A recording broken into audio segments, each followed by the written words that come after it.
Ka dhe një gjyq tjetër paralel që e ka hapur zoti Rinvelie me Oris Dadon. Si vazhdon ky gjyq? Po vazhdon patjetër. Çfarë ndodh aty? Po aty keni para të shohun që është parë publikisht që zoti Velia është i vetmi proces ku paraqitet, edhe patjetër aty paraqiten kryesisht edhe mbështetësit e tij, njerëz të artit e tjerë me radhë. Ndërkohë që sa i përket asaj çfarë po ndodh, është një çështje që do me thënë për momentin Këshilli i Lartë i Prokurorisë ka kërkuar mos legjitimimin e Erion Veliajt për këtë çështje, është kërkuar dokumentacioni dhe të shohim seancën e radhës, që në mos gabojmë është në datë 19 qershor, se cili do të jetë qëndrimi, sepse gjykata njëherë do të vendosë nëse legjitimohet apo jo kërkuesi ose paditësi, në rastin konkret zoti Veliaj. Nëse legjitimohet, pastaj fillon procesi i themelit.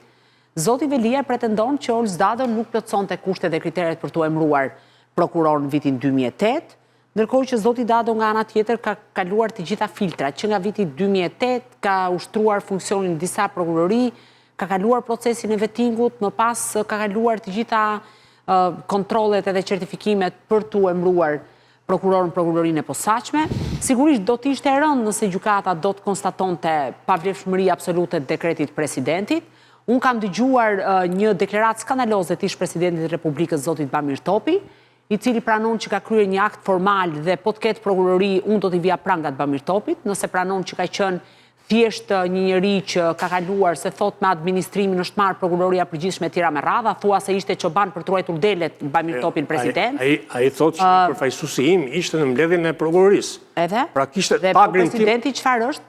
Çfarë duhet të bëj? Është noteri Elana. Është noteri Elana, po mund ta kthej. Nuk do marrë presidenti të analizojë nëse meriton dikush ka atribute dikush të bëhet prokuror apo jo. Ka disa kritere. Prandaj është Këshilli i Prokurorisë. Presidenti bën disa shpresa. Ka disa kritere, jo keni shumë gabim, se në rastin e prokurorëve kemi raste që janë kthyer, se ju nuk e keni ndjekur atë procesin 2008. Ai mund thoshte që thjesht kam qenë formal. Por tha që përfaqësuesi im. Jo vetëm ka qenë formal, po ai pranoi që ka kryer hapësirë për përdorim të tyre nëse ka bërë një gjë të tillë, po uroi të jetë thjesht ndonjë shërbim që po i bën Erion Veliajt dhe nuk është se nuk është normale ajo që ka deklaruar, po për te asaj se s'dua t'i bëj gjyqin Bamir Topit, ato le ta hetoj prokuroria. Problemi është që në 2008-ën, me qenë se unë kam kujtesë institucionale dhe shumë të qartë në këtë gjë, janë kthyer raste të tjera.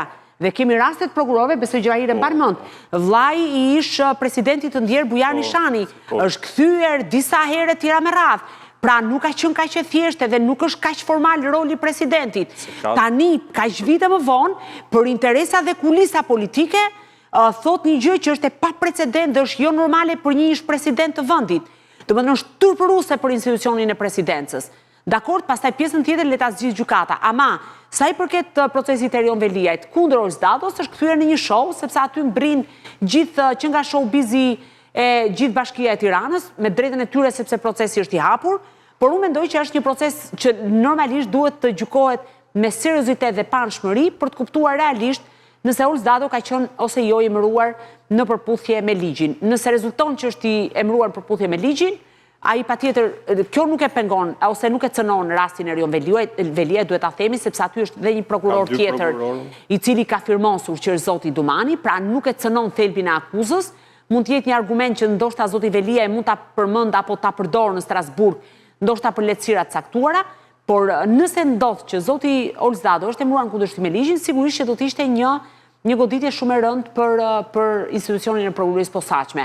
Por çfarë doja ta them dhe të falenderoj që ma dhe rastin, është që një ish president republike dele dhe flet sikur në fakt nuk ka qenë president, po ka qenë rojet e dera edhe nuk dinte gjë çfarë ndodhte në institucionin që drejtonte. Në atë periudhë që po flasim, personat që u përmendën këtu, emërime në postet larta të prokurorisë shqiptare kanë qenë të frikshme. Janë marrë njerëz pas një lloj vlere që vegetonin një prokuror që vegetonte atije, që s'donte t'ia dinte vetëm se ishte vllai një biznesmeni dhe bëhet kryer prokurorie, në Durrës merret një me probleme penale, bëhet kryer prokurorie. Shkatërrimi total është pikërisht për këtë periudhë Aty hodhën themelet e shkatërimit total të prokurorisë. Ne po flasim për një rast konkret, Ferdinand, se në atë kohë zërat Këtë është duke thënë dhe Ferdinandin. 200.000 euro për transferuar një gjyqtar shkallës parë.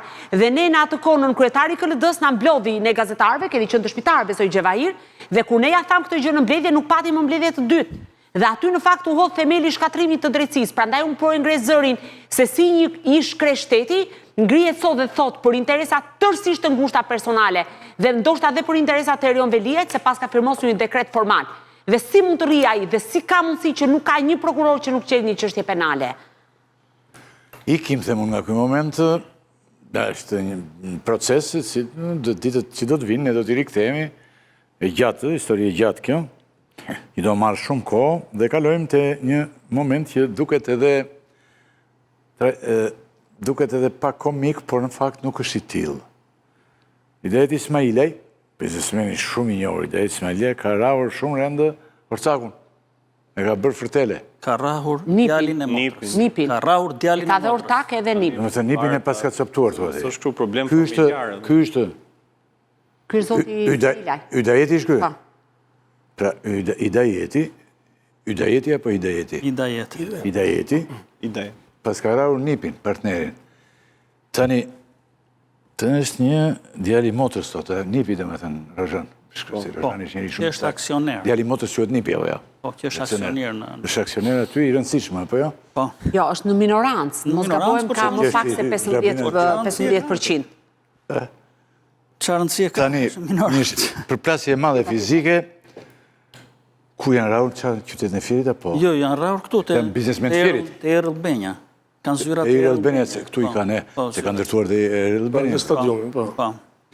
Një sherr i nisur diku para 10 ditësh. Edhe me gjithë paranë e madhe që kanë dhe nuk rinë do të parahur. Po për parat janë. Për para rrifen të gjithë. Para rrifen të gjithë, po jo dhe të afrëm fare, dhe më thënë u të Po rrit dhe vllaj me vllajnë edhe i biri ku rritet Kompania e ka... merr pasurinë babait. Finmen apo Fajnmen? Si quhet kjo? Finman. Arena Finman. Center, Nuk quhet Finmen. Finman. Po mirë, po ta bëjmë anglisht po. Anglisht po. Finman atëre SHPK.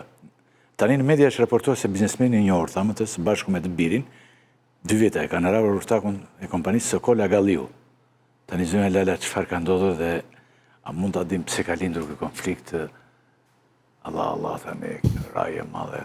Tani unë kam rënë në dieni të lajmit në momentin që zoti Sokola Galliu, që është aksioner në 14... A disa sajte që i afër dhe tje, këshin equr. është e drejtë tyre, unë jam pronari vetes time, dhe mbaj përgjësi për atë çfarë them unë. Dhe ndaj dhe kemi raportin bashkë që punojmë. Po pra, dhe ndaj atë që them, mbaj përgjësi edhe në gjykatë. Tani Sokola Galliu është 14.5% aksioner për shkak të nënës sepse Idajeti Ismailin e ka daj, ato kanë disa biznese shumë të rëndësishme, ka arena... I rahuri thua ti 14.5% Po, ka? 14.5% nga nëna. Edhe rajen edhe mi vogli në aksione.